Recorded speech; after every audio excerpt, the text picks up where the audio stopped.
اس شخص کو کوئی نہیں بدل سکتا جس کو اپنے اندر کوئی غلطی نظر نہیں آتی۔ کتنی دلچسپ بات ہے نا کہ سمندروں کا مالک ایک آنسو پسند کرتا ہے۔ رزق ہو یا محبت، قدر نہ کرو تو اللہ چھین لیتا ہے۔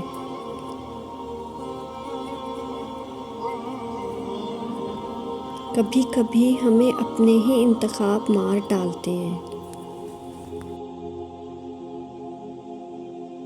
لوگوں کا دل رکھتے رکھتے کب اپنا ٹوٹ گیا پتہ ہی نہ چلا۔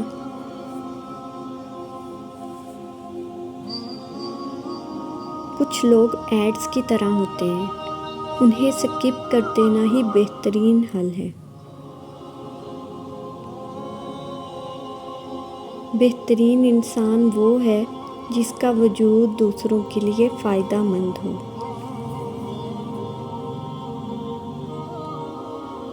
احترام کریں مگر غلامی نہیں۔ پلکوں پہ بٹھا سکتے ہیں تو نظروں سے گرانا بھی سیکھیں۔ زندگی کو اتنا زیادہ سنجیدہ لینے کی ضرورت نہیں ہے، یہاں سے زندہ بچ کر کوئی نہیں گیا۔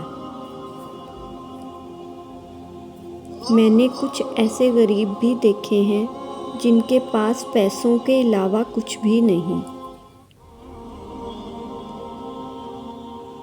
ہم ایسے معاشرے سے ہیں، اگر عورت اپنے شوہر کا دل جیت لے تو اس پر پہلا الزام جادو کا لگتا ہے۔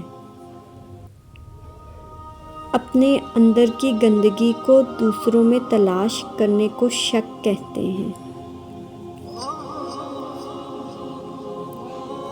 باتیں تب تک سمجھ نہیں آتی جب تک خود پر نہ گزریں۔ مرد کے دکھ بے زبان ہوتے ہیں، وہ تو چار لوگوں میں بیٹھ کر رو بھی نہیں سکتا، اپنے زخم اپنے درد کا سب سے پردہ رکھتا ہے۔ ہنستے اور مسکراتے رہیں، اوروں کے لیے نہیں بلکہ صرف اپنے والدین کے لیے۔ آپ کو ہنستا دیکھ کر ان کی جان میں جان آتی ہے۔ ہمیشہ اللہ تعالیٰ کے شکر گزار بن کر رہو۔ اگر ایک نگاہ تمہیں حقارت سے دیکھے تو مت بھولو کہ 100 نگاہیں تم پر رشک کرتی ہیں۔ ایک سانولی لڑکی اور خالی جیب والا مرد بہتر جانتے ہیں کہ اس معاشرے میں رہنا کتنا مشکل ہے۔ وقت ایسا ہے کہ تمام اچھی باتیں فون کی گیلری اور سٹیٹس پر تو موجود ہیں، مگر انسان کے عمل اور کردار میں نہیں۔ رشتہ خون کا ہو یا احساس کا، کسی کو مجبور کر کے اپنی طرف متوجہ کرنا غلط ہے۔ زندگی میں اپنے ساتھ رہنا سیکھیں۔ فاصلے اہمیت نہیں رکھتے، تعلق میں مخلصی ہونی چاہیے۔